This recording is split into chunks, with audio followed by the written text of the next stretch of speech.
Hey, Father Taylor here on the first day of rain we've seen in a long time. This is Thursday, November 21st, and this is your weekly eBlast. It's a lot to talk about because we have a lot going on. So, first of all, thank you for everyone who was able to attend last week's combined service for our celebration of bringing forth and making our offering to God.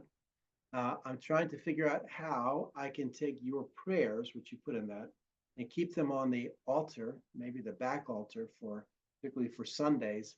And then people could add prayers. There's some really important things that we do when we pray. We're offering these to the Lord. So thank you for last Sunday.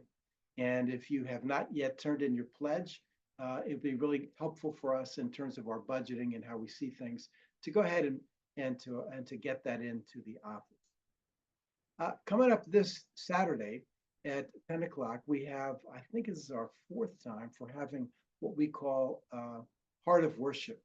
And that is an extended time of prayer and worship, a lot through music. And so it's a very powerful time. I don't think anybody who's ever gone has left saying, well, you know, that was less than fantastic. It's not that we're going there because we're trying to have a fantastic moment. Worship is a time where when two or three are gathered, we're able to focus on the Lord, to turn our hearts and minds toward God, to worship God, that is to say, to give God all that God is worth. And at the same time we do that, God speaks back to us. And then it begins this back and forth conversation in a group together in worship. We have some of that on Sundays, but on Sundays we have a liturgy which has a whole bunch of different pieces, including basically 3 or 4 readings, a sermon, creeds, things like that. Part of worship is just a time we can come in and expend all that time in prayer and in worship of the Lord. So that is this Saturday at 10 a.m. It's usually a little over an hour, so that's coming up. And then we have our two services. We're back to 8 o'clock and 9:15. Thank you for all the 8 o'clockers who came in at 9:15, not your regularly scheduled worship, but just to be a part of the larger congregation. I think everybody enjoys seeing everybody, so that was great. All right, but here's where you need to start to get your phone out, to put it in your schedule or however you make your schedule, because December is chock full of all kinds of great stuff. We begin in December with, on the 7th, we invite all of Tarryville and Simsbury to come in to our event, Christmas in the Village. It's all indoors this year. There's nothing outside. There's no lights outside. Everything is indoors. We're going to totally decorate. We know we have the school coming. We have several area groups coming in, the TVA, the Veterans of Foreign Wars are doing our breakfast for us. And there's a new group which is coming in from one of the Simsbury groups coming in. So we have a variety of groups who are going to be there, but it's a kids and family and everybody event. For Trinity members, you are hosting a big event at your church. You are, not me. We are all hosting this. So it's really a time for you to come in. You don't have to stay for the whole time, but invite you to come in and to be a part of helping. There's always the setup ahead of time. There's the breakdown, but there's also mostly the hosting, meeting people. Thank you for coming. Oh, your kids look wonderful, all that kind of stuff. So please come and to pray. This is a big deal. This is how we develop relationships with people who are not members of our church. And they come in and they even go into our sanctuary to see the collections of all of those nativity scenes that we set up. That's on the 7th. We're still collecting people who want to come in and do nativity scenes. So it's a big day. The 7th is a big day, and we need everybody to be a part, not just a handful of the regular people that put on events. Okay, so that's the weekend of the 7th. The next weekend we have what we used to call lessons and carols, but we're calling it now. It's the same service, but we're calling it Christmas in Story and Song. because in general, the public doesn't know what lessons and carols means, but everybody does connect with Christmas.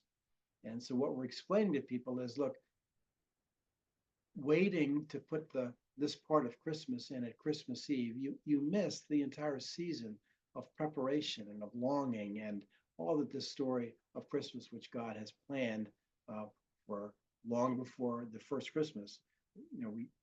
We really get to enjoy that and begin to take part in that for starting, a lot earlier. So we're doing that on the 14th and the 15th.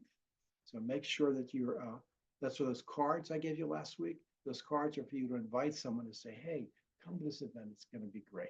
All right. That's the 14th and 15th. Later that week, on the 18th, we have our Hope and Healing service, which, as you may remember, is really a service for people for whom Christmas is overwhelming, particularly because of maybe loss or grief or just the idea of it just brings up, it's hard because, it's maybe you've lost someone close to you in the last year or two, something like that. So Hope and Healing service is never a huge service, but it's always a very important service. That's December 18th.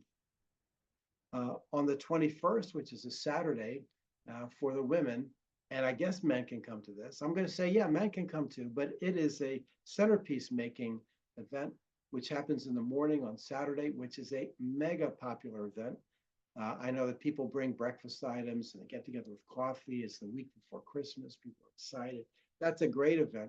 And that is an event in which inviting friends to come has been a very helpful thing. Friends come, they get to meet church people. It's not a super over-the-top church thing. It's just people gathering, getting ready for Christmas and talking.